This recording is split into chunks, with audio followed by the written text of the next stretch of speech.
Hello, everybody. It's George from Ireland talking about the situation in France because Michel Barnier, the Prime Minister, just resigned. Or is he Président du Conseil, something like that, as opposed to Président de la République? No, I think it's Premier Ministre after all. They used to call him President of the Council as opposed to President of the Republic. That's that Emmanuel Macron is President of the Republic or just President. So Barnier, he's no spring chicken. He's in his 70s. He's that very lofty chap with that snowy white hair he somehow belies that in looking rather youthful, considering being in French politics for half a century since elected to the National Assembly, served in a number of different posts. He's on the centre right. Um, Anyway, and now the opposition, particularly the leftists, are demanding that Macron tender his resignation, something no one has done since Charles de Gaulle in 1969, partly as response to what it was the sort of the May 1968 riots. Now Macron, he's in his second term, elected first in May 2017 and re-elected in 2022, the first prime minister in almost 20 years to be re-elected. And he's got 3 more years to go. So he's limited to 2 terms only. He's actually 46, so their youngest ever president.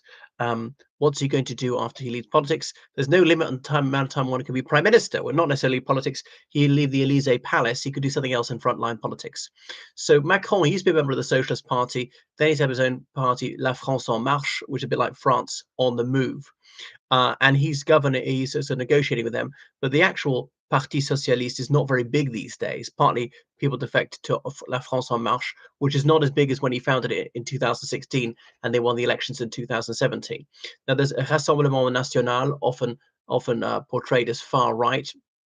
They're in opposition to the president and indeed Michel Barnier. Anyway, so Macron says that there's an anti-Republican front coalescing against him. So a vote of no confidence was passed, and that hasn't happened since 1962. So anyway, the prime minister clearly lost the confidence of the National Assembly.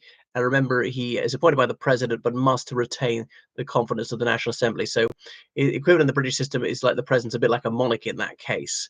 Um, but so they already had an election earlier this year.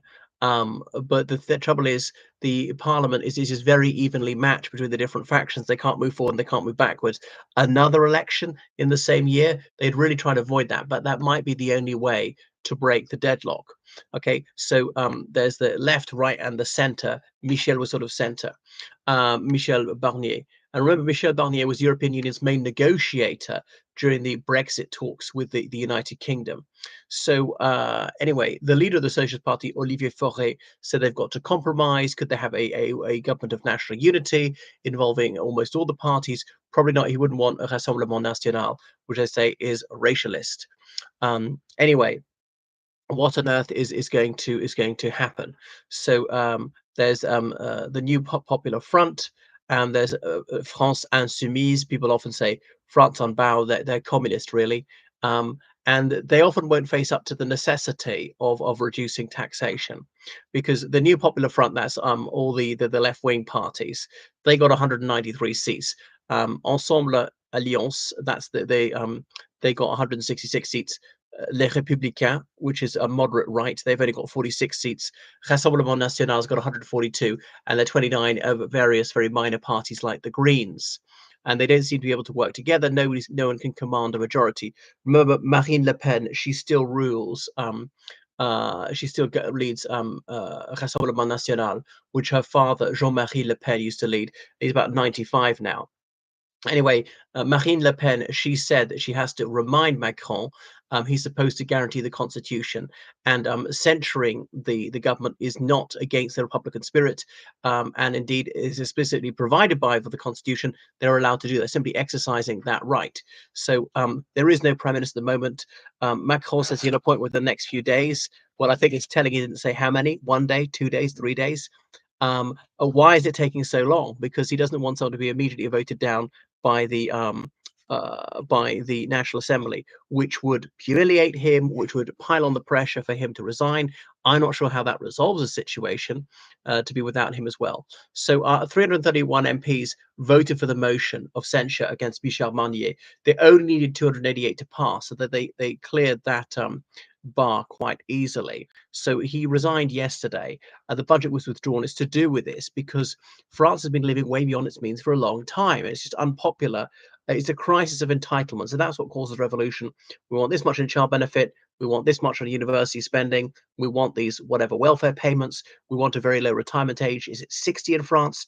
When they suggested raising it to 62, Sarkozy was going to do it, and Sarko lost the election partly because of that. Francois Hollande immediately came in, fulfilled the electoral pledge to put it down back down to 60. Very nice, but just financially unviable because people are living longer and longer. It's a very healthy country, one of the longest life expectancies in the world. People often not enter the job market till their mid-20s, and it's just a crushingly heavy burden on people of working age, and it's getting worse as there's a graying population. So what are they going to do? Nobody's going to face up to these unenviable choices. We're going to have to pay more in tax. We're going to have to cut spending in other areas, and we just can't spend so much on welfare. Obviously, there have been some difficulty with rising energy prices because of the Ukraine war and so on.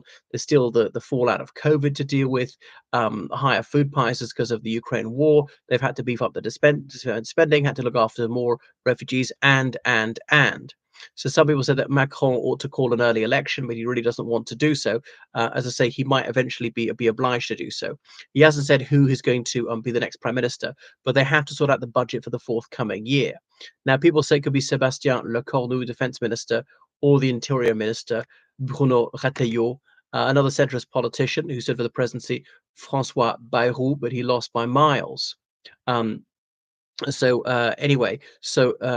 Gabriel Attal is gonna be sort of the caretaker. He's the first gay person to be prime minister as well, and he served in that position this summer for a couple of months before Barnier was appointed. So yeah, they're just not really facing up to financial reality, and their strikes, their riots in this because people feel this is their right to get these payments. They don't want them taken away.